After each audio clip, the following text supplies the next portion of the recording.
Boss is back కొత్తగా ఉంది physique. పూర్తి వివరాలకు చదవండి రేపటి సాక్షి హైదరాబాద్ ఎడిషన్. శివశంకర్ గారు చెప్పండి, ఏమిటి ఈ పరిణామాలు, వీటి మీద మీ వాదన ఏమిటి? నమస్తే. ఇప్పుడు రెండు అంశాలు సార్. ఇక్కడ నిన్నటి నుంచి పేపర్లు చూసినా లేకపోతే టీవీలు చూసినా కూడాను అంతర్జాతీయంగా ఏదో జరిగిపోయింది, ఆంధ్రప్రదేశ్ పరువు పోయింది, ఇది చేశారు అది చేస్తారు అనేటువంటిది కంప్లీట్ గా ఉంది కదా సార్. ఒక్కటి అది చూద్దాము, టెక్నికల్ అంశాలు రెండు కూడా బేరీజ్ చేసి చూద్దాం. ఫస్ట్ వాళ్ళు చెప్పినట్లు అంతర్జాతీయ పరువు ప్రకారం తీసుకున్నట్లయితే నిజంగా అంతర్జాతీయ పరువు అనేటువంటిది ఆంధ్రప్రదేశ్ పరువు అంతర్జాతీయ పరంగా వెళ్ళిందంటే కొన్ని అంశాలు తీసుకుందాం. ఇందాక ఒక పేరు నాని గారు చేసినట్టు ఏ రోజు సింగపూర్ సంబంధించినటువంటి లేని ఆర్గనైజేషన్ ఇక్కడ తీసుకొని వచ్చేసి వాళ్ళు పెట్టి ఆ విధంగా మోసం చేసినందుకు ఆంధ్రప్రదేశ్ వల్లనే కదా ఈశ్వరుడు లోపలికి వెళ్ళింది జైల్లోకి. అంతర్జాతీయంగా పరువు అప్పుడు పోలేదా? అంతెందుకు సార్, గత ప్రభుత్వంలో కేంద్ర ప్రభుత్వమే వాళ్ళ అలయన్స్ పార్ట్నర్ ఇప్పుడు ఉండేటువంటిది జిఎస్టీ అవకతవకల్లో 2,000 కోట్ల రూపాయలు ఒక వ్యక్తికి వెంటగడుతూ దానికి సంబంధించిన లూపీ కలిగినప్పుడు పెండియాల శ్రీనివాస్ అనేటువంటిది గతంలో ముఖ్యమంత్రిగా చంద్రబాబు పిఏ పనిచేసినటువంటి వ్యక్తి దగ్గర ఆయన్ని దగ్గర చూసుకుని ఆధారాలు తీసుకున్నప్పుడు 2,000 కోట్ల రూపాయలని ఆ వ్యక్తికి సమన్స్ ఇష్యూ చేస్తే ఆ వ్యక్తిని అంతర్జాతీయంగా అంటే ఆంధ్ర రాష్ట్రంలో కనపరాకుండా అమెరికాకి ఏ విధంగా పంపించారు, అదే వ్యక్తి ఇప్పుడు రిటర్న్ వచ్చేసి ఆంధ్రప్రదేశ్ ప్రభుత్వంలో పనిచేస్తా ఉన్నాడు. ఆ రోజు అంతర్జాతీయ పరువు పోలేదా? ఇదే ఈనాడు పత్రిక రాస్తా ఉంది కదా అంతర్జాతీయ పరువు ఏదో పుష్ప ఏదో అదినేసి. అయ్యా, ఇదే ఈనాడు పత్రిక మీ దగ్గరికి వెళ్దాం, చంద్రబాబుని కాసేపు పక్కకి వెళ్తే మార్గదర్శికి సంబంధించింది దేశంలో పరువు పోవడం కానీ అంతర్జాతీయంగా పరువు పోవడం కానీ 800 కోట్ల రూపాయలు అక్రమంగా చేసినటువంటిది కానీ అదే విధంగా విగ్రహాలు అనేటువంటిది మీ యొక్క కళానికేతనం ఏదో పెట్టుకొని ఆ పేరుతో విదేశాలకు తీసుకెళ్లేసేసి అక్రమంగా చేసేసి మీ యొక్క పచ్చళ్ళు కూడా వ్యాపారం పేరుతో అక్కడికి తీసుకెళ్లారు కదా. అంతర్జాతీయంగా పరువు ఆ రోజే అటువంటి ఆరోపణలు ఆధారాలు లేకుండా చేయొద్దు. మళ్ళీ వాళ్ళు తలనొప్పి మనకి. అది గతంలో వాళ్ళు అదేదో గొడవైంది, దాని జోలికి వెళ్ళొద్దు, అటువంటి విషయాల జోలికి వెళ్ళొద్దు. మీకు పక్కాగా ఉన్న వాటి గురించే మాట్లాడండి. పక్కగా ఆ రోజు వచ్చినట్టు ఆరోపణలు ప్రస్తావిస్తున్నాడు. ఈ రోజు కూడా ఆరోపణలే కదా వాళ్ళు ప్రస్తావించినట్టు నేను చెప్తున్నాను. అటువంటి ఆరోపణలు వచ్చినప్పుడే ఆంధ్రప్రదేశ్ పరువు అనేటువంటిది పోయింది అంటున్నాను. ఇక ఈ రోజు తీసుకుందాం సార్, ఎన్ని కేసులు ఇదిను చంద్రబాబు ఆ కేసులు, అదే విధంగా ఈడీలు ఏ విధంగా చేస్తా ఉంది.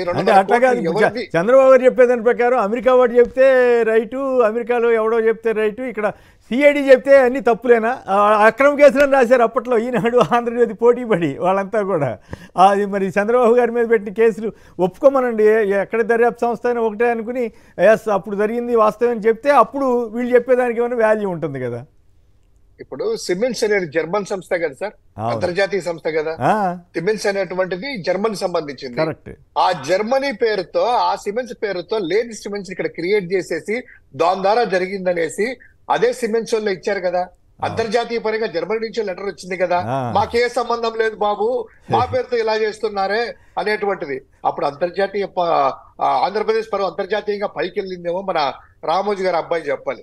మంచి పాయింట్ చెప్పారు మీరు, మంచి కీలకమైన పాయింట్ చెప్పారు. ఇంటర్నేషనల్ ఇష్యూ అయిపోయింది కదా, జర్మనీ దాకా వెళ్ళింది కదా ఈ వ్యవహారం. అదే ఆ రోజు ఏమో లేదు, ఆ రోజు ఆంధ్రప్రదేశ్ ప్రభుత్వం పరువు పైకి వచ్చింది. ఆంధ్ర రాష్ట్ర పరువు ఈయన రామోజీ గారు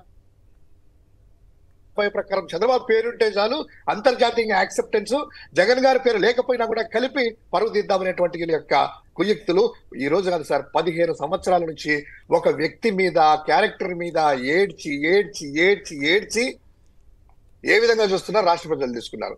సరే, రాజకీయ ఆరోపణలు కాసేపు పక్కన పెడితే టెక్నికల్ అంశాల జోలికి వెళ్దాం సార్. ఈ రోజు వాళ్ళు చెప్పిన ప్రకారము అదానికి సంబంధించినటువంటి వాటిలో జగన్మోహన్ రెడ్డి గారి పేరు తీసుకొని వస్తున్నారు కదా. అసలు అదానికి ఆంధ్రప్రదేశ్ ప్రభుత్వానికి ఈ విద్యుత్ ఒప్పందాలు ఏమైనా జరిగాయా? ఎక్కడ కూడా జరిగినా లేదా చూపించారు. రెండవది, సెకీ అనేటువంటిది ఏ స్టార్ రేటింగ్ ది నవరత్నాల్లో ఒకటైనటువంటి మన భారత ప్రభుత్వానికి సంబంధించినటువంటి సంస్థ. దానికి ఏది ప్రాతినిధ్యం వహించేది? కేంద్రంలో ఉన్నటువంటి విద్యుత్ శాఖ మంత్రివర్యులు, విద్యుత్ శాఖ అనేటువంటిది దానికి సంబంధించినటువంటిది హెడ్. ఇప్పుడు ఏదైనా కూడా జరిగినప్పుడు ఆంధ్రప్రదేశ్ ప్రభుత్వానికి ఆ సెకికి ఎస్ఈసి అనే సంస్థకి అంటే కేంద్ర ప్రభుత్వానికి జరిగినటువంటి ఈ సంస్థలో ట్రైపార్టల్ అగ్రిమెంట్ ఏమైనా జరిగిందా? అదాని ఏమైనా సంతకం పెట్టాడా? జగన్ గారు ఏమైనా అదానితో తీసుకుంటారా, అదానినే ఇవ్వాలనేటువంటిది ఏమైనా సంతకం పెట్టారా? ఒకటి.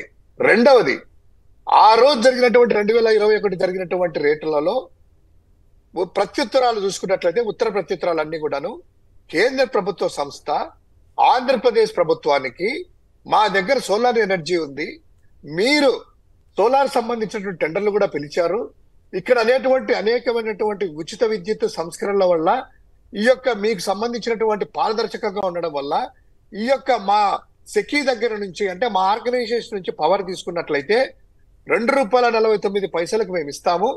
అదే విధంగా ట్రాన్స్మిషన్ ఛార్జెస్ ఏదైతే అడిషనల్ ఛార్జెస్ ₹1.5 వరకు పడతాయో 25 సంవత్సరాల పాటు ట్రాన్స్మిషన్ ఛార్జెస్ వేవర్ ఆఫ్ చేద్దామనేటువంటిది స్వయంగా కేంద్ర మంత్రిత్వ శాఖ సార్, కేంద్ర ప్రభుత్వ మంత్రిత్వ శాఖ విద్యుత్ శాఖ లెటర్ ఆంధ్రప్రదేశ్ ప్రభుత్వానికి వచ్చింది, రికార్డు పరంగా ఉంది, ఆన్లైన్ లో కూడా అవైలబుల్ ఉంది.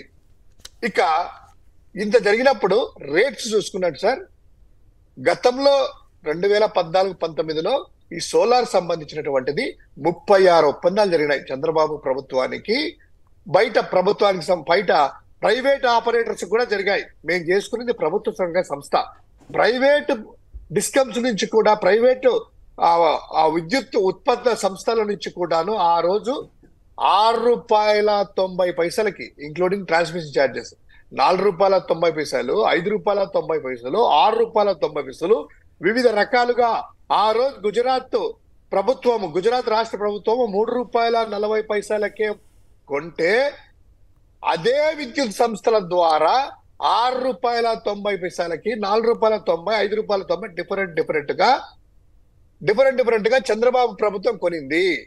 అంటే ఈ రోజు ₹2.49 ఎక్కువ, ₹6.90 ఎక్కువ. ఒకవేళ ఈ రోజు మీరు అన్నట్టు ఇదే ₹2.49కి అవినీతి జరిగి అదానీ వీళ్ళందరూ 1790 కోట్లు జగన్మోహన్ రెడ్డి గారు తీసుకున్నారని మీరు అన్నట్లయితే ₹6.90 ఎన్ని వేల కోట్ల రూపాయలు మీరు తీసుకున్నారు? అది ప్రైవేట్ సంస్థల ద్వారా. అదే అవినీతి, ఇదే అవినీతి. సరే, ఇంకోటి పక్కన పెడదాం. ఇదంతా ఈనాడులో, ఆంధ్రజ్యోతిలో, టీవీలలో పుంకాలు రాస్తున్నారు కదా. నేను అసెంబ్లీ జరిగింది కదా, లేని వాటికి పోని వాటికి జగన్మోహన్ రెడ్డి గారిని తీసుకొని వచ్చేసి అసెంబ్లీలో గంటలుగా రోజువారీగా అదే పనిగా ప్రజా సమస్యలు కాకుండా జగన్మోహన్ రెడ్డి గారు అజెండాగా చేస్తున్నారు కదా. మరి ఇంత జరిగిందని మీ ఈనాడు రాశారు, ఆంధ్రజ్యోతి రాశారు కదా. అదే ఈనాడు ఏం రాశారు సార్? 2,79,00,000 వరకు 2,79,000 కోట్ల రూపాయల వరకు ఆంధ్రప్రదేశ్ లో జగన్ గారు ఉన్న ఒప్పందాలు జరిగినాయి. 4 సార్లు అదాని వచ్చి కలిశారు. ఇదంతా అవినీతి అంటున్నారు కదా. మీకు ఒకటే చెప్తున్నాం, ఛాలెంజ్ చేస్తున్నాం, అసెంబ్లీలో తీర్మానం చేయండి. అదానికి సంబంధించిన సంస్థలన్నీ కూడా ఆంధ్రప్రదేశ్ లో బ్యాన్ చేస్తాం. అదానికి సంబంధించిన గంగవరం పోర్టు దగ్గర నుంచి డేటా సెంటర్ వరకు ఈ యొక్క పవర్ సంబంధించినవన్నీ కూడాను రద్దు చేయండి. అవినీతి అని మీరే అంటున్నారు కదా. ఎందుకు రద్దు చేయట్లేదు? ఎందుకు దానికి తీర్మానం చేయట్లేదు? ఎందుకు కేంద్ర ప్రభుత్వం మీరు అడగట్లేదు? అదాని అనేటువంటి సంస్థ అవినీతి అయింది, ఆంధ్రప్రదేశ్ లో అవినీతి చేసింది, అవినీతి పాల్పడింది గత ప్రభుత్వం అని ఇమ్మీడియట్ గా సిబిఐ చేతన లేదా FBI చేతన లేదా ఈడీ చేతన ఎందుకు విచారణ చెయ్యాలని మీ గురువు రామోజీ గారు అబ్బాయి చెప్తున్నాడు, మీ స్నేహితుడు అంటారో గురువు అంటారో, ఎందుకు నిన్న అసెంబ్లీలో తీర్మానం ఎందుకు చేయలేదయ్యా? ఎందుకు దీని గురించి అన్ని విచారణ చేసి చూస్తారట? ఏమి జరగద్దలిగే జగన్ గారిని రోజుల వారు తిడతారు కదా.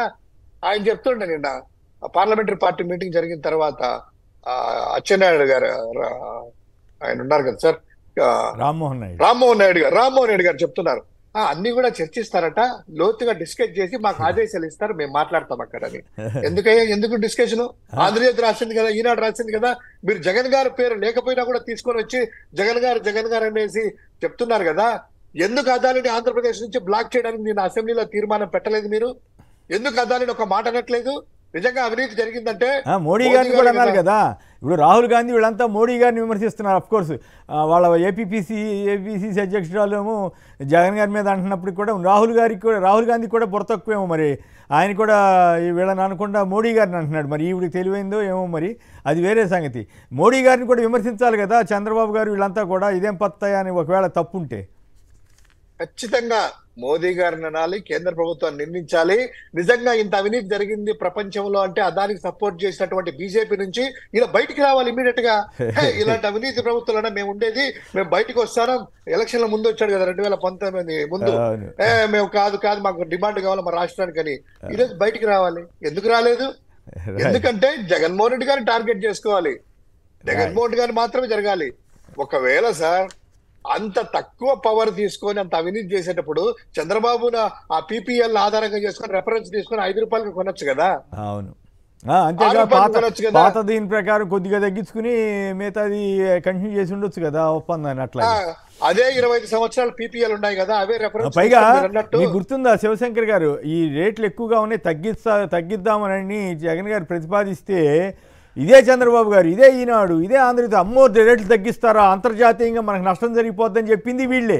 తక్కువ ధర తీసుకుంటే అవినీతి జరుగుతుందని చెప్తున్న వాదన ప్రచారం చేస్తుంది వీళ్ళే. ఇది తమాషా అయిపోయింది అంతా. మీరు అన్నట్టు ఆ కొత్తగా వచ్చినప్పుడు ప్రభుత్వము సమీక్ష చేసేసి కరెక్ట్ గా మీరు అన్నట్టు 25 ఏళ్లకు ఇంత రేట్లు పడితే దగ్గర 1,07,000 కోట్ల ఆంధ్రప్రదేశ్ కు నష్టం జరుగుతుందయ్యా, రివైజ్ చేద్దామంటే అబ్బా ఈనాడు, ఆంధ్రజ్యోతి, తెలుగుదేశం, సోకాళ్ళు పెద్దలంతా సుప్రీంకోర్టు వరకు వెళ్ళి హైకోర్టులకు వెళ్ళేసి అంతర్జాతీయ పరువు పోతుంది ఆంధ్రప్రదేశ్, కంపెనీలన్నీ వెళ్ళిపోతాయి, ఎల్లగొట్టడానికే చేస్తున్నాడు, రేట్లు తగ్గియద్దని నానా హంగామాలు సృష్టించింది. నిజంగా సార్ మనం మర్చిపోలేదు. ఈ రోజు ఏపీఆర్సీ కూడా ఒప్పందం సార్. దీనికి సంబంధించి ఇంకోటి, మీరు బాలినేని వాసు ఏదో ఈనాడులో పెద్దగా రాశారు కాబట్టి ప్రశ్నించారు కాబట్టి దానికి చెప్పాల్సిన బాధ్యత నాకుంది. ఆ రోజు ఏం చెప్పారు సార్, అంతా చదివా నేను కూడాను. వాళ్ళు రాసింది మరి ఈ రామోజీరావు అబ్బాయి రాశారో వాసు గారు చెప్పారు తెలియదు కానీ అర్ధరాత్రి 1 గంటకు ఫోన్ వచ్చిందంట. ఫోన్ వచ్చి శ్రీకాంత్ గారు చేశారంటే, ఎవరు అప్పుడు కార్యదర్శిగా ఉన్నారు, ఐఏఎస్ ఇంకా ఉన్నారు, ఆయన కూడా ఉన్నారు సర్వీస్ లోనే. ఫోన్ చేసేసి సంతకాలు పెట్టండి ఒప్పందాలంటే వాళ్ళ పిఎస్ చెప్పారంట, సార్ ఏదో మతలబు ఉంది సార్ ఇది అంటే, నేను పెట్టండి అంట. Next day వెళ్ళారంట, మంత్రిమండలికి వెళ్ళారంట. మంత్రిమండలికి అదేమంటారు మంత్రివర్గం ఆమోదించిందంట. మరి ఆ క్యాబినెట్ ఆమోదించినప్పుడు ఈయన కూడా ఉన్నారు కదా, ఇదేదో మతలం జరిగింది, గైర్హాజరైతే అనాలి కదా, లేకపోతే డీసెంట్ నోట్ రాయాలి కదా, డీసెంట్ నోట్ రాయాలి కదా, అది తెలిసిందంట ముందే. సంతకం పెట్టిన అర్ధరాత్రి, మరి మంత్రిమండలి గైర్హాజరు కావచ్చు కదా మీరు. కాదు, బాలినేని శ్రీనివాసరెడ్డి గారి ముందు ఆ దామచర్ల జనార్దన్ టీడీపీ ఎమ్మెల్యే చేస్తున్నటువంటి అవినీతి ఆరోపణలు, ఆ మతలబుల మీద సమాధానం చెప్పి ఈ టీవీ గురించి మాట్లాడితే బాగుంటుంది. పై ఆయన సంతకం పెట్టి ఇప్పుడు ఆయన డ్రామా నడుపుతున్నాడు. రైట్, రాజకీయం అట్లా ఉంటుంది అంతే. అది